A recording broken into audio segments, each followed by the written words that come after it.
Welcome back to Course of Action. My guest today is author Taylor Moore.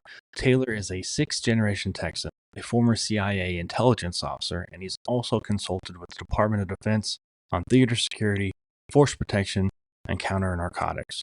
Taylor's fourth book in the Garrett Kohl series, Cold Trail, drops soon, and he joins us today to share a really cool story about a Russian research vessel up in the Arctic. So check it out.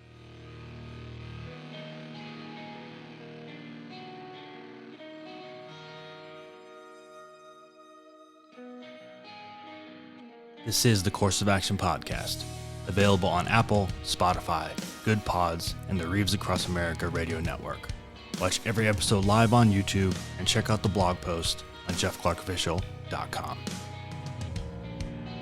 Thanks. It's from Lone Star Dry Goods. You can get yours at LoneStarDryGoods.com. So there's an early plug here as we get started for the Kohl Ranch hat. You got to pick yours up.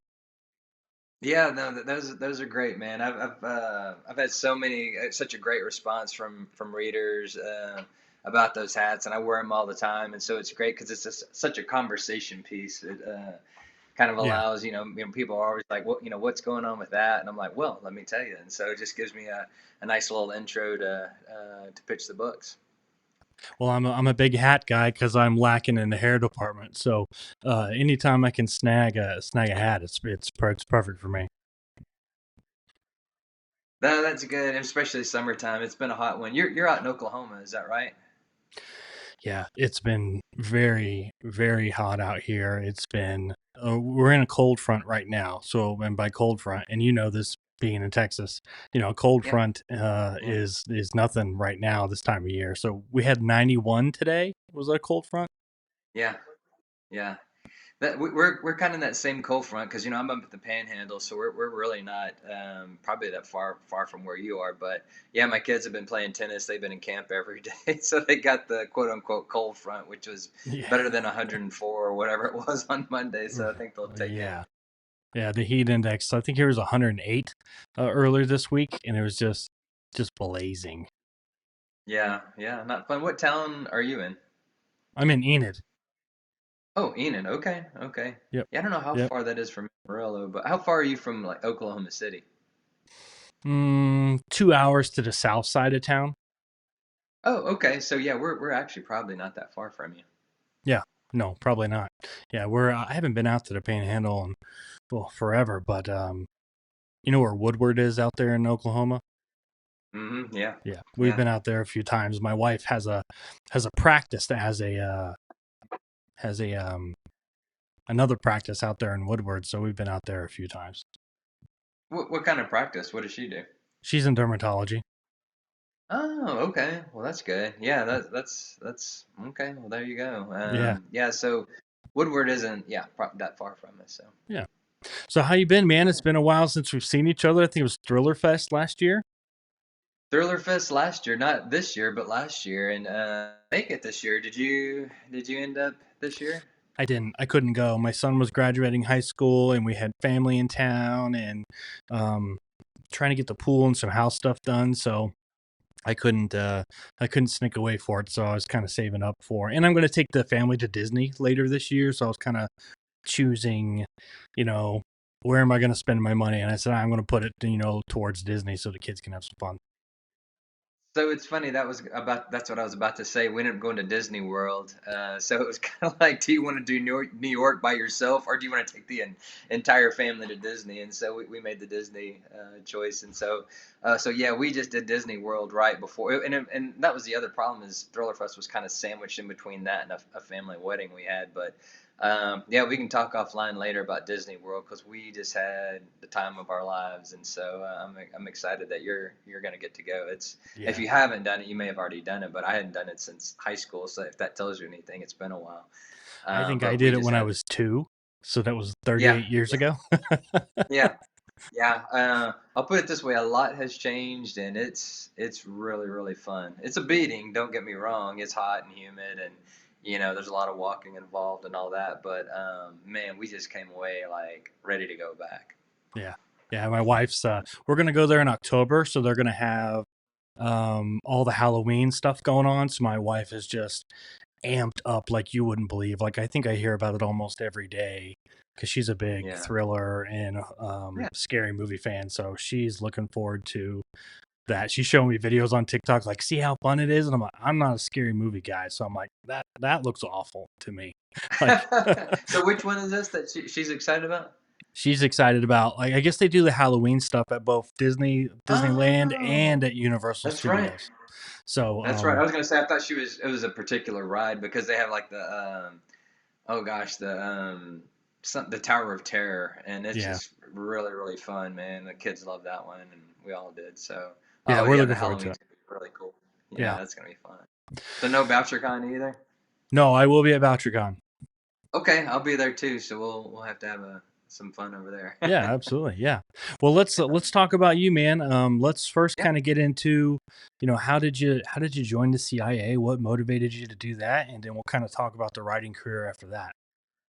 Yeah. So the CIA thing is kind of an interesting one, and it's been kind of an interesting conversation piece because if you actually look at my resume, I was a cattle rancher, and then 2 years later, I was in the CIA.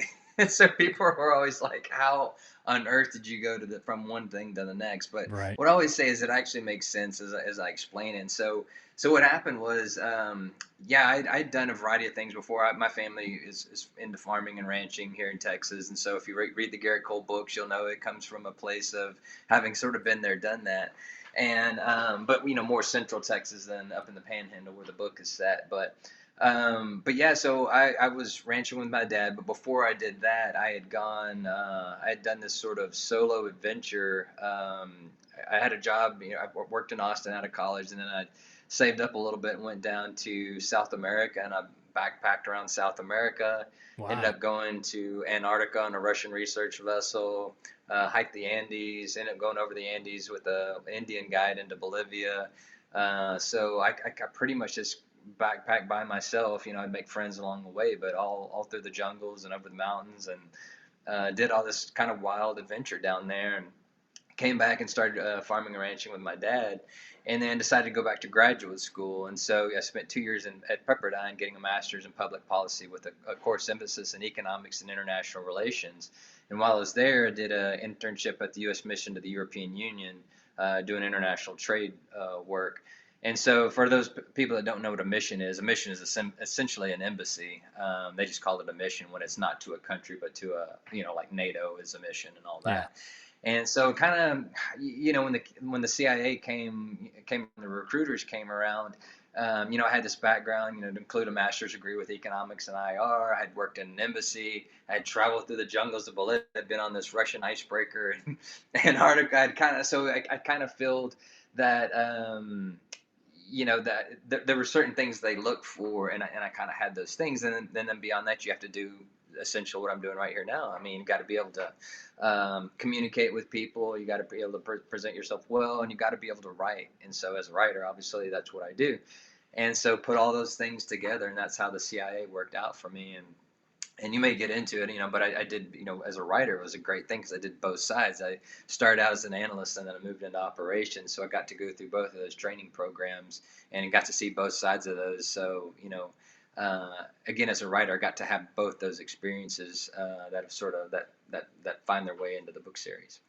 So for clarification, because I want to get back to this Russian research vessel because I'm interested in that. Mm-hmm. But for Mm-hmm. clarification, what is the difference between, being an analyst and being in operations? Yeah, that's a great question.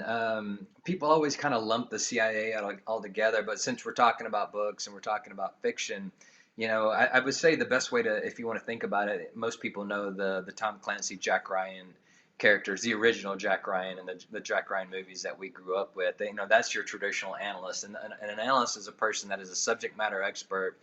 Um, that I mean, it could be on a country, it could be on a person, it could be on a particular terrorist organization. But your job when you're that subject matter expert is to know literally everything you can possibly know.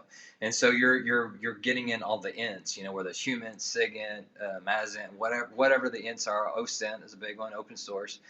Because you're reading newspapers that are foreign newspapers and works that are translated for you, and you're getting all that, and you're doing analysis, and you're providing analysis Depending on what you're doing, it's either for the policymaker, it's going to be someone in Washington, D.C., it could be the president. You should write for the president's daily brief, which is pretty cool. Or, you're going to be writing for someone, DOD or Commerce, whoever it is, depending on what you're writing on.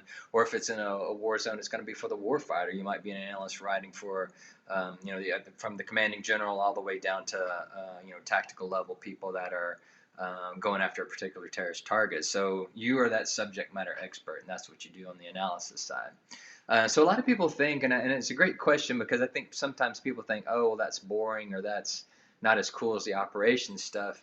It's just different. There are some neat things that you do when you're on the analysis side that you don't do on the operations side. And if you want to think of it in terms of sort of coolness from a movie factor or a book factor, when I'd go to briefings, National Security Council or, brief a cabinet member, I mean, that's when you're in the black Suburbans and they take you from headquarters down there and, they flip on the lights and traffic stops and you're getting out and going to these things and going to some of these high level meetings, which is really cool. So that's, again, people think it's not as fun. It's a different kind of fun or a different kind of interesting, if you will. Yeah. To be at that level, or to literally, George W. Bush was the president when I was there, and I would write things, in the PDB, and he'd literally comment on the things that I was writing. He'd give his feedback to what I was writing for him. And so to have the president of the United States, the most powerful man in the world, if you will, commenting on something that you've done is pretty cool. So that's kind of what the analysis is. So on the operations side, when I was there, they changed it. Director of operations. When I was there, it was the National Clandestine Service. I think it's back to DO again. But that's what you want. What you think of in the more traditional spy world. These are the people. The case officers are the ones that are out there recruiting assets. So the assets are the source. These are the people that we go out and you find that typically are with a foreign country and they have access to information that you want. They either themselves have that access or they know someone has that access or can get you that access. And so that's that getting that raw intelligence. That's those backroom back alley meetings that you think about from the spy movies where they're it's kind of the more dangerous part. A lot of times usually that's done overseas and it's usually done in a clandestine way where you're trying not to be found either by the host nation or by the whoever that person, whatever country that is that person is from. You want to obviously keep that secret for a variety of reasons because it's literally life and death. And so that's more the clandestine side. And I was a targeter. I was an operational targeter. So for again thinking in the world of fiction, if for those who've seen Zero Dark 30.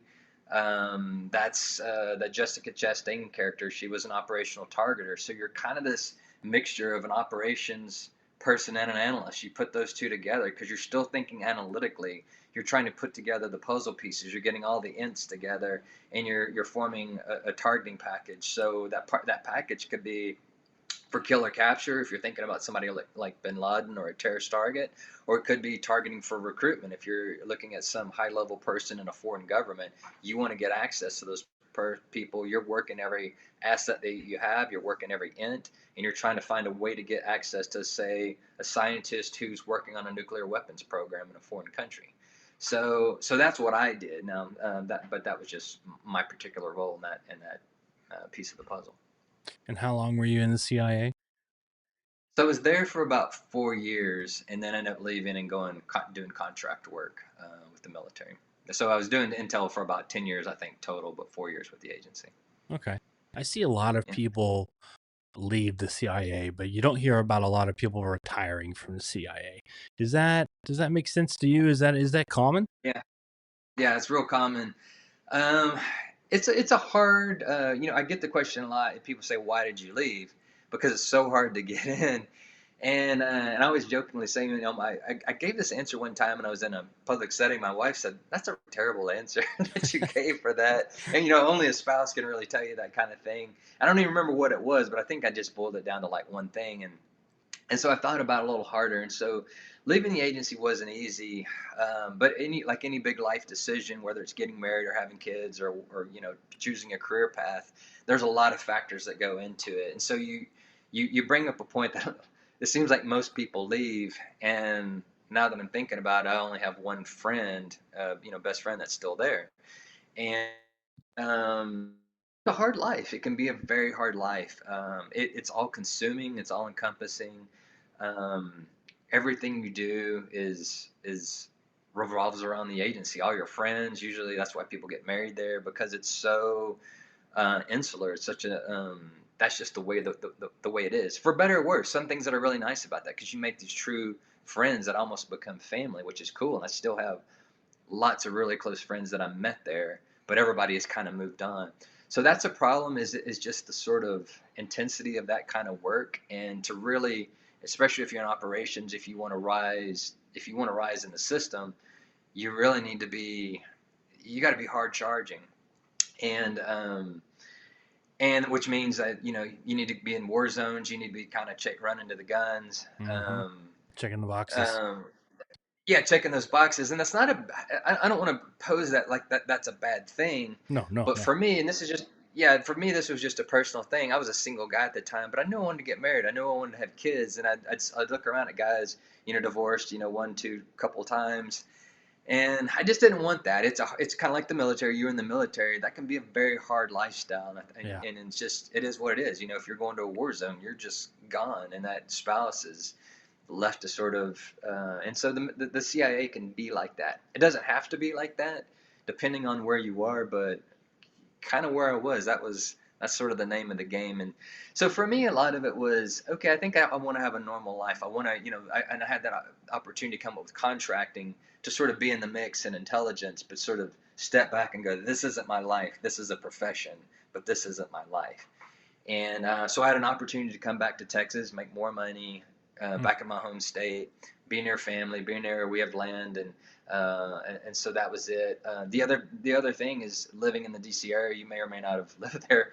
It's horribly expensive. It's crazy expensive, and so if you're on a government salary, even if it's pretty decent at the CIA, it's not anywhere what you really need to survive in that area. I mean, Yeah, it's I tough. don't know how to explain it. And that while I was there, they kept bringing up like, well, why don't we sort of break the CIA up and put it maybe somewhere in the Midwest or some? And everybody was like, oh, please, Lord, please do this, because then we'll stay. We'll stick this out. But we cannot buy $1 million home. We are not making enough to make $1 million. Or if you don't buy that $1 million home or whatever, then you're commuting an hour each way. Or I mean, I work with people that commuted 2 hours each way.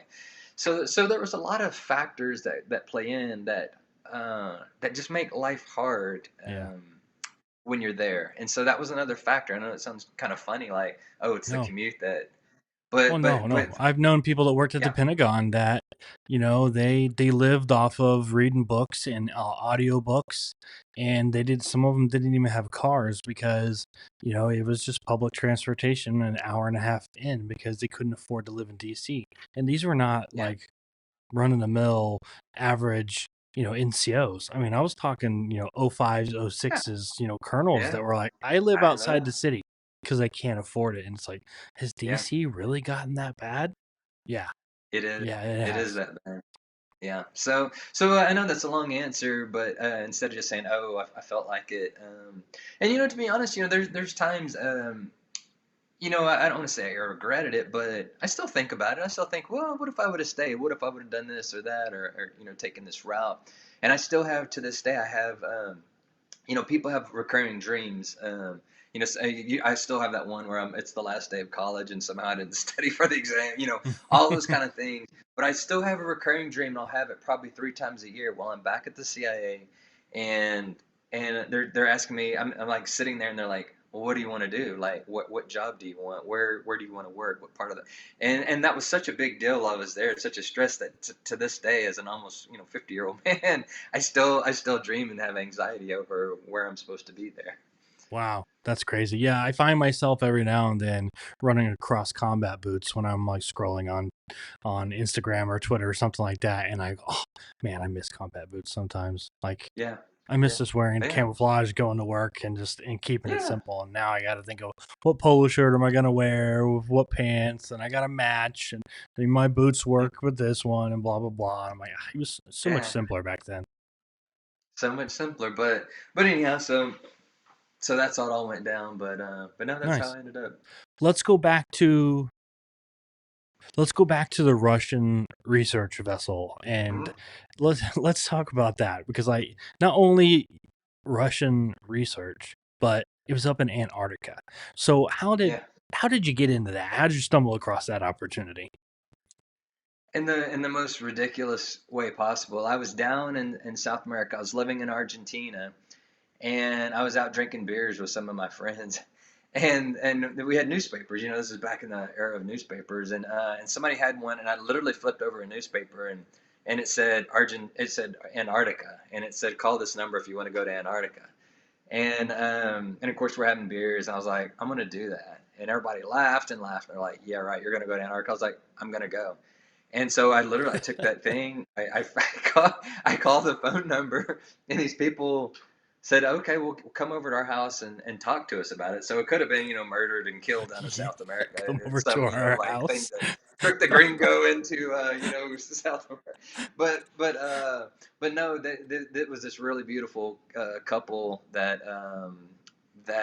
they were world travelers. This is what they did. I mean, they had other jobs, but their passion was world travel, and this guy was so interesting. He was a Brazilian, but he had a globe, and so I'm in this beautiful home, and it's really nice. I mean, it was just amazing. But he had this globe with like pins, everywhere in it where he'd been.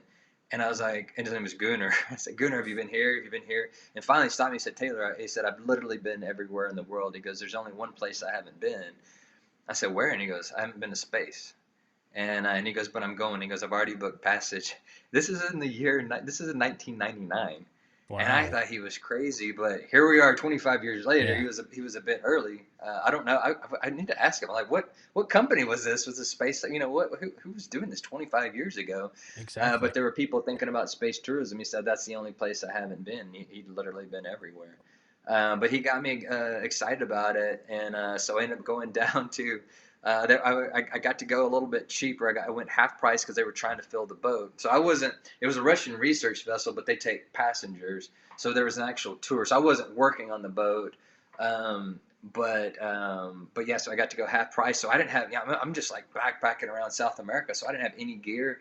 So I borrowed from this family. I kid you not. I had these purple women's powder pants like you'd wear skiing. The woman, I borrowed her jacket. It was like this red and blue jacket with purple pants. I had literal like rubber boots like you would wear, watering your lawn. And I bought gloves and a hat at the gift shop at the airport. So I literally was like the most ill prepared person who's ever gone to Antarctica.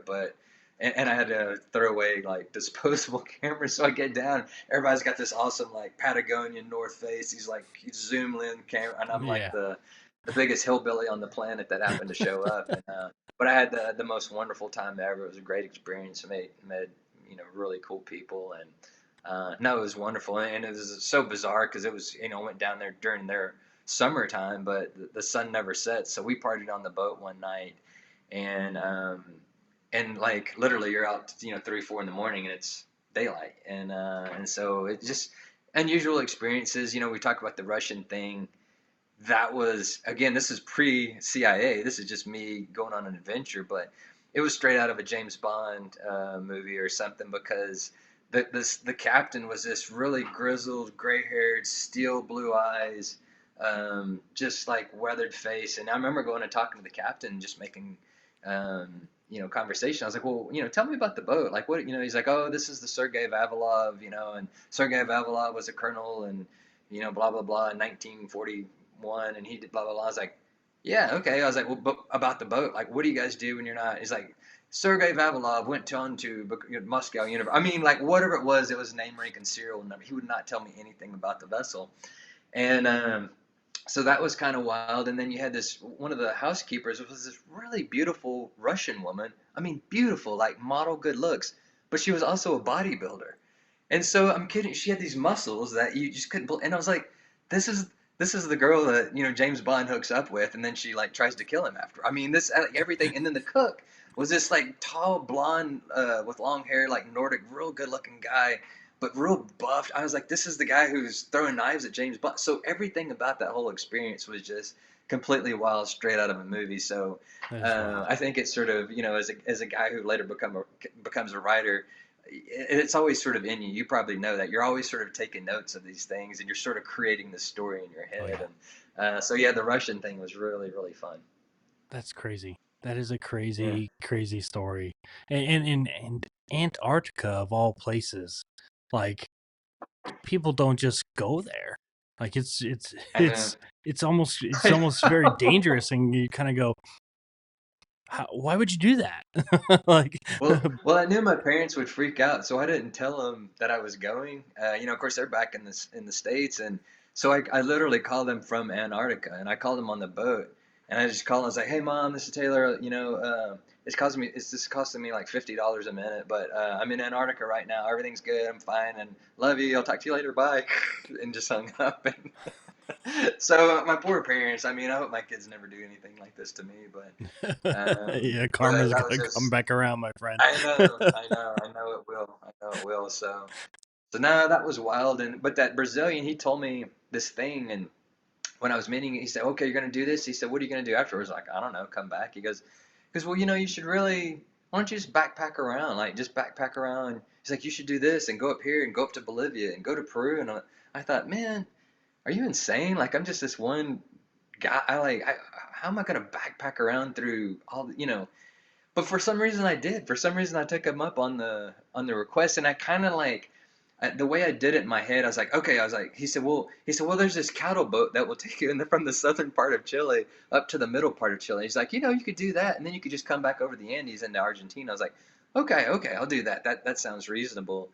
And but what happened along the way is I'd make friends, and so when I got on this cattle boat, and it's a literal boat that they would take from cattle from ranches to the southern part of Chile. And if you think about the map of Chile, that southern part, it's just islands. It's just an island chain. I mean, there's like the Andes, and then there's these islands. So there's Hmm. not really land there. A little bit here and there, but you have to go kind of to the mid part of, and so you take this cattle boat. So I spent 3 days. I spent Christmas of 1999 on this cattle boat, and but I met all these friends, and there was a lot of Israelis that traveled there for some reason, um, to the point where I got off the boat and there were literal signs everywhere in both Spanish and Hebrew. But made friends with a couple of Israeli girls, and they were like, "Well, just keep going." And so I just I went and climbed this active volcano, made more friends, and they were going up to Peru. I was like, "Okay, well, I'll just tag along." And so we went up to the Atacama Desert, driest desert in the world. Stayed there for a few days, and got this Indian guide who would take us over the Andes. And so he took us into Bolivia, and then so did Bolivia. Went into Potosi, which is the highest, I think, the highest city in the world, or highest capital in the world. Is that? Well, no, La Paz. Well, anyhow, it's been years, but anyhow, so did all that and went to the silver mines, did all this like wild stuff. Then went to Peru, and by that point, I was by myself again. My friends had kind of ventured off, and so I literally just sort of by accident ended up going. My plan was I was going to just try to go back to hike back to America, but I got to Peru.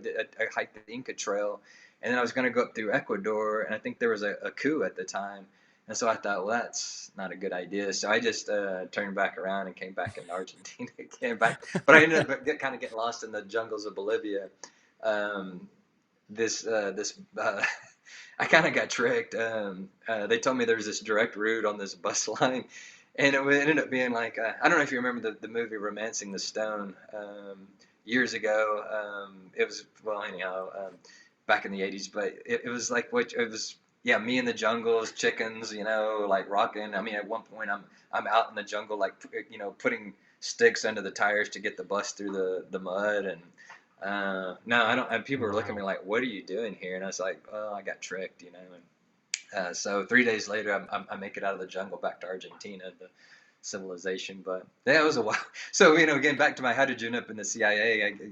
It takes a weird, I think, person to do things like that, and that was my personality, I guess. That's crazy. That is, I mean, and we just barely scratched the surface of what all you did. I'm sure we could talk for hours about Yeah, what all yeah. you saw going through South America, and Oh, it was to wild. think about like what South America is like now. It's kind of Yeah, even crazier to think like there's a lot of stuff going on, and the drug trade has exploded. Just to think that Yeah. you were down there around that stuff maybe before it really kind of took off. It's insane. Well, it was weird, when I crossed, Bolivia, of course, is a big, coca producer, as is Peru. And, when I was coming across the border from Bolivia into back into Argentina, it was pretty freaky because we did this all in the middle of the night, and Argentine military a couple of times they'd pull us off the bus, and they were looking for cocaine. I mean, basically, so you couldn't help but think like, man, what if somebody put that in my bag? I mean, and people probably were trafficking cocaine. It was mostly a lot of these sort of indigenous people from Bolivia, and at one point I remember, I mean, just imagine you're this like 20-something-year-old young kid, and you, you're in the middle of the night. Argentine military's pulling you off these buses. They're going ransacking through all your stuff, and I hear this guy pulled out this thing, and it was, I think, like a thing of flour, like like which you'd make bread from, and I remember hearing this guy was like, ¿qué es esto? And the guy's one was like, it's flour, and he's like, Mom, mentiras, it's cocaína, it's cocaine, and the lady's like, no, no, I promise. And I guess they tested and it's fine. And I don't know, it was just weird. It was just bizarre. And you just like, dear God, please get me out of here and get me to the Yeah. next, Yeah. I the don't next want place. to be on the next episode of Narcos. No, no, nobody does.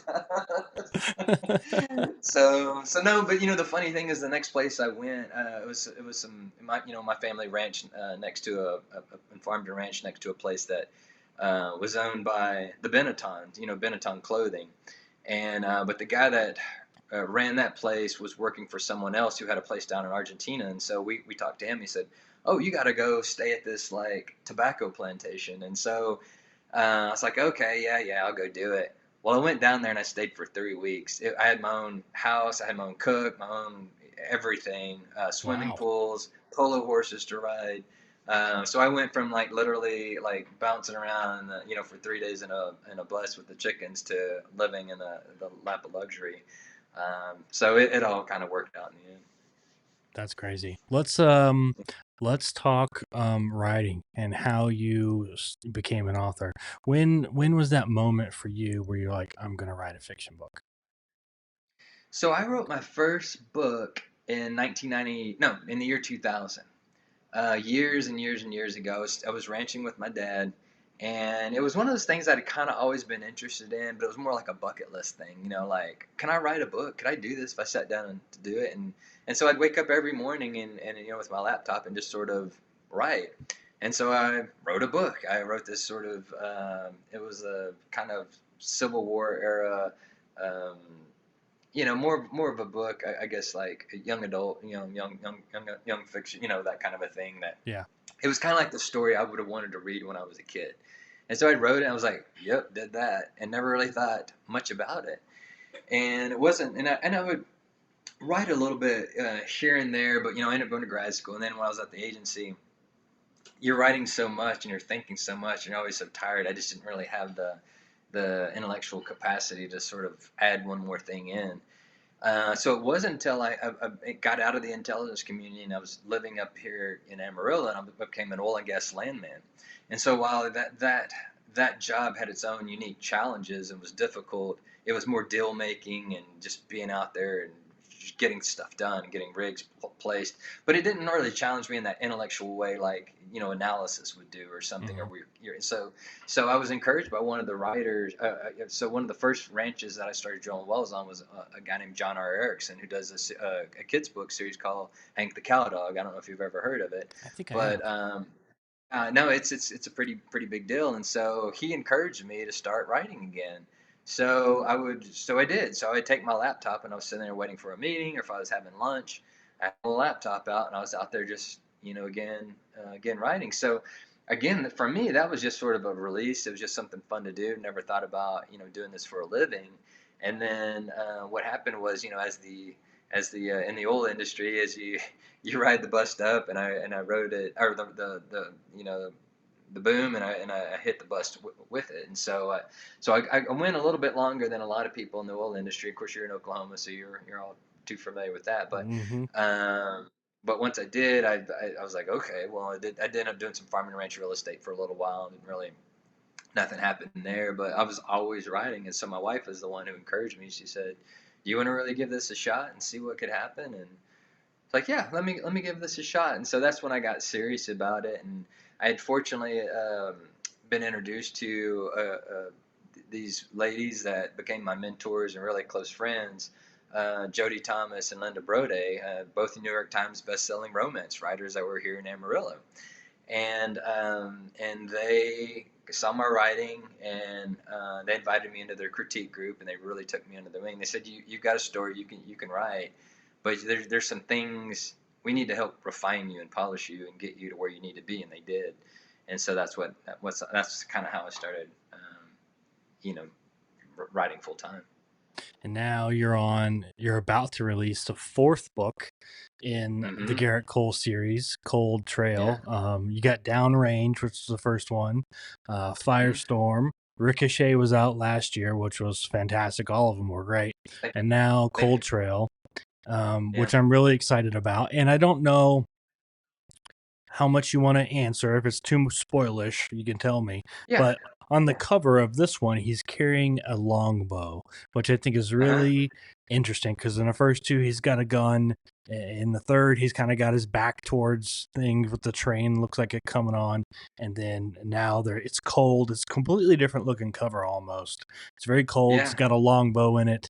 Is it going to be a little more primitive than the previous ones? What's in store for Garrett Cole this time around? So there's an interesting story to this cover in the book, and so you kind of by accident sort of that cover really.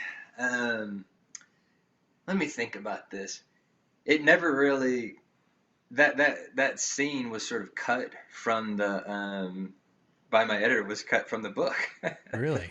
The way yeah, but I end up it but it ends up coming back later on in the end. And so there is, and I don't want to give anything away because I know if you're like me, I never want to know anything about Yeah. a movie or a book because I like to like be fresh.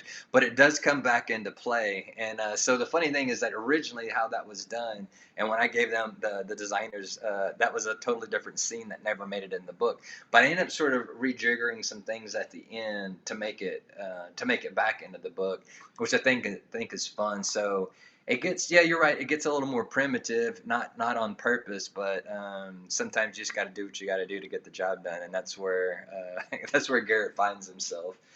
So hopefully that doesn't give too much away, but that's how that comes about. But I think it's a neat cover. I think it's similar. I think it's enough. It's similar enough to the other covers that it sort of still Yeah. fits, but it's different enough that it shows like this is a different story. Yeah, it's right on brand. I mean, I'm looking at them right now on your website, and it's right on brand. I mean, it looks Mm, perfect with the other three covers, but you can just tell. Oh, are we going a different route on this one? It's cold. He's got a longbow. Like it just looks a yeah, little more like okay, are we in for a little bit of a twist? And I read the synopsis. I'm really excited about it. And what I want to ask you yeah. is how much did your experience being in oil and gas and being a landman kind of lend into the backstory and kind of the history of the Kohl Ranch and the Kohl family and kind of the big story arc that you've created through these four books? A tremendous amount is the answer.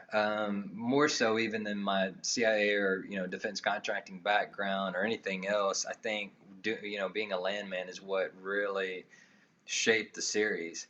And what I always tell people is everybody in this book is either someone I've met or an amalgam of three people that I met along the way when I was a landman. Now some of them obviously from the CIA perspective, like Kim Manning is people that I knew at the CIA, and there's other these different characters, but for the most part, these people that you see in the book that it is sort of continuous presence are people I could point to and be like, that's that person. For the most part, with maybe some other people sort of added into it. So a tremendous amount. So for anybody reading the series, this isn't just some sort of wild-eyed scheme that I'd come up with. These are all 100% real places. Like all the restaurants, everything is. These are places you can go eat and have a meal. Garrett's Ranch, the Kohl Ranch. So everything's real. Canadian, Texas, all the places, Pampa, all these places that I write about, Borger, they're all like these crazy places with a Wild West history to them. And so all the histories, that are in the books is 100% real. The Kohl Ranch, I call it my center of gravity, to borrow a military term. Hmm. That's my sort of fictional place, and everything revolves around that. But the Kohl Ranch is really, I mentioned earlier, John Erickson's place. It's right there on the Cap Rock. And in my mind, that place where I drilled those wells was the Kohl Ranch, and that with another place, and then in my mind it kind of extended a little bit further to connect to the Canadian River. But in my mind, I've been there. I've walked that ground. I know where it is. So does it really exist? No, that's fictional, but it's a real place, if you know what I mean. Yeah. Oh, yeah. Yeah, So absolutely. yeah, no, 100%. All that stuff shaped my writing, the characters. I did a podcast earlier this week, and people brought that up. They said, "Man, like the setting, like you said, like I can see all this, I can visualize it." And I said, "Because it's all real. It's all real places." And people ask me about, you're a Texan, you're writing to different people. I said, "Man, when I got up here." I said I'm from like Central Texas, almost bordering on East Texas. I grew up in the South. Now up here, this is more like the West or almost like the Midwest. It's a different personality. So like where I grew up, everybody like dances around things, like in the South, where everybody says "bless your heart," all that stuff. Well, up here is sort of level of directness that I think people just sort of say whatever is on their mind up here, and even though it's Texas, it's a different Texas than I grew up with. But it was so jarring when I got here that I think it really set into my brain a little bit. And in terms of writing, I was able to write those characters really well because I, it was jarring enough to where I remembered. So those characters like Butch, the Garrett's dad, and Hmm. people like that, they just there's a real Butch. You know what I mean? I mean, it's not called Butch, but I've met this guy, and I'll never forget my experiences and running across some of these people. So but so yeah, all of it legitimately comes from someone I met along the way. Now, in this one, Garrett Cole's kind of taken a bit of a gamble, investment wise. Mhm. What kind of, spoiler free, obviously, we don't want to give too much away, but what kind of problems is he up against in this one, and why is he going the route of, kind of gambling with an investment? Yeah, so for people that have read the series, this won't give too much away. I think you can read the back cover and gather all of this. But he wants to come back. He's had this life as a DEA special agent, and he just wants a normal life. He just wants to come back. He wants to save this ranch, excuse me, that's been in his family for so long, and keep this going, and be able to have something to pass on to his adopted son. And so he ends up sort of in a bad situation because he borrows money to sort of get the ranch where it needs to go, and then they have this horrible fire, and they end up going through, as is the case. I mean, anybody who picks up or reads the news knows we have horrible fires up here, and we had some recently. And sometimes we get, believe it or not, we get flooding. That can. So you get all the same problems: tornadoes, storms, blizzards, all these things that can happen. And so he goes through some of that. And what happens is it puts him behind the eight ball, and to a point to where he has to get in a partnership with his old family nemesis. And so actually things are going pretty well until something happens. And so in Culture, just to give a little teaser, this one dips into eco-terrorism. And the first one is cartel stuff. We get into Russians, we get into Iranians. We've done everything, but this gets into the eco-terrorism stuff, and it goes into for those people that follow a little bit of the Keystone Pipeline, some of that stuff that happened where you have people that will maybe stop at nothing to not in that case, but in this case something like that comes up. They have an opportunity, and people are hell bent on stopping it. And so the question is, something bad happens, there's an explosion, and who's behind it? Who's behind it? So Garrett's on the case, he keeps sort of peeling back the onion. There's a sort of obvious, um, you know, group to point the finger at, and people do, and he does a little bit. But then you start peeling back the onion, you start finding a little bit more, and a little bit more, and a little bit more. And so that's how this book ends up. And so I think people are going to enjoy it. People that like the series, and I think they're gonna like this one. So I got two questions for you. The first one is what is the future going to hold for Garrett Cole after book four? And then do you have any other projects that you want to work on or that you are working on? Yeah. So great question, and the answer is I don't know. Book four will kind of, here's what I do in book four. Book four kind of wraps up a lot. You know, with each book, I sort of plant these issues or problems or sort of um, unresolved situations that kind of keep going. And I don't want to string people along for too long. As a reader, you know, I think there's a point to where it gets silly if, you know, a Mm-hmm. love, things that, just kind of go on forever. And we've all seen those things. They can get aggravating. So I didn't want to do that. So I wrap up a lot of different things in these people's lives before, but then I sort of plant some new problems that could potentially happen in the future. So there is, I have a 5 and 6 outline, but in between that, right now I'm almost done with my fifth book that's totally unrelated to the Garrett Cole series. And so this one's going to be all up on the Chesapeake Bay, entirely new characters. And I'm not sure if this is going to be a singleton or if I'm going to do more. I don't know quite yet. But what I'd like to do is come back to Garrett, but maybe come back a few years later. Because my worries with the first four, I think there's fun, but you can sort of find yourself sort of writing the same scenarios. What I'd like to do is get them down the road maybe 5 years and then pick up where they are, all those characters, because you follow those Yeah. characters through the first four, kind of see where they end up, and those little seeds that I planted in book four, they're going to pop up in the later books in a major way, and people are going to go, uh-oh, now you thought you were past these problems, but here's something even worse. So I've got I plans like for it. it, but I don't know when it's going to come about. So the next book, and I tell you, this has been good. You know, writing this fifth book that's totally unrelated has been a good thing creatively for me because, I've enjoyed doing the Garrett thing, but it keeps you focused in this world. And so with this fifth one, I kind of had to break out and do some new things. And so this one's going to be fun. So, where the Garrett Cole stuff is more of the traditional, I'd say, thriller.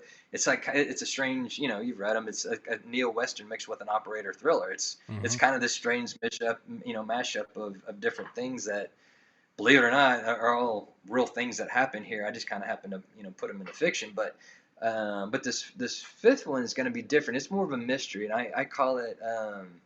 I told my agent, I said I call it John Grisham meets Thomas Harris. So it's kind of like, Okay. the Firm, Pelican Brief, and uh, the Rainmaker, kind of that. Yeah. Um, that mixed with the Hannibal Lecter series.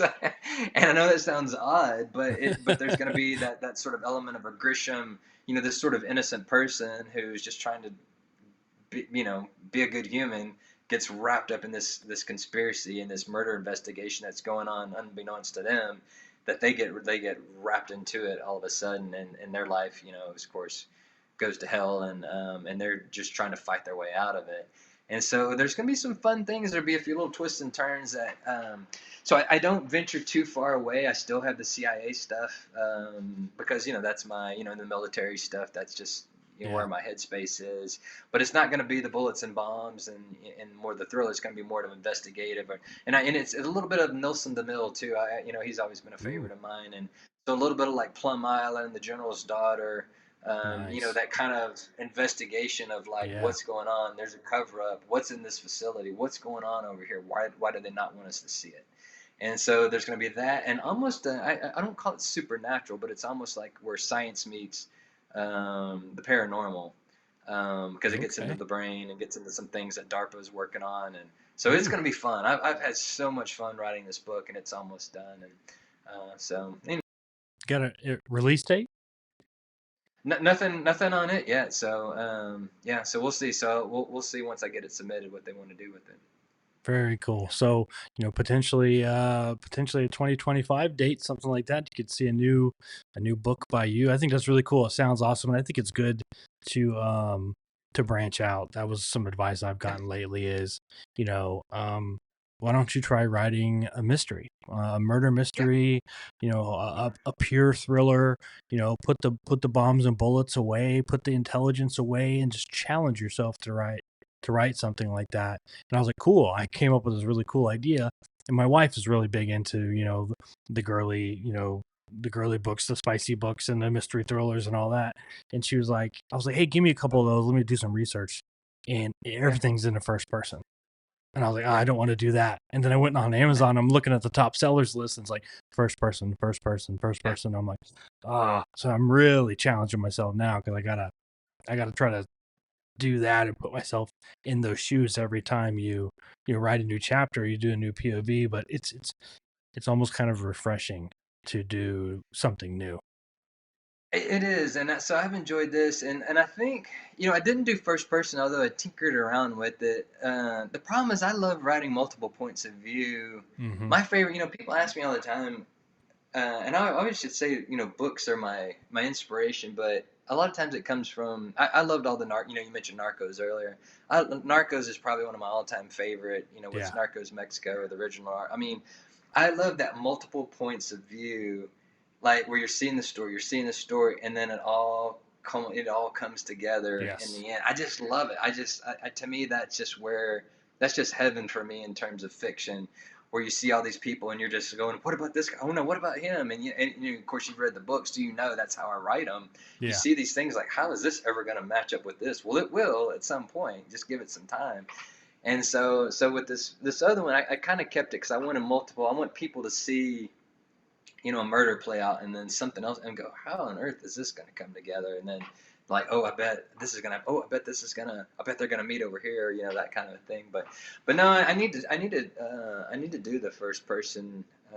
But you're right, that's a big seller and people love that, and I see why, because Yeah. you're in You're right in that the shoes. person's head, you're Yeah. right in their shoes. So Yeah, you're right in yeah. there. Yeah, I've read some good books, first person, that, I can see why people like it so much. And in fact, my wife reads so much of those that she's like, "Do you write a book any other way?" I was like, "Yeah, you can write it in like the third person where you're looking, top down, and instead of first person like POV, where from chapter to Mm-hmm. chapter you're literally looking through somebody else's eyes."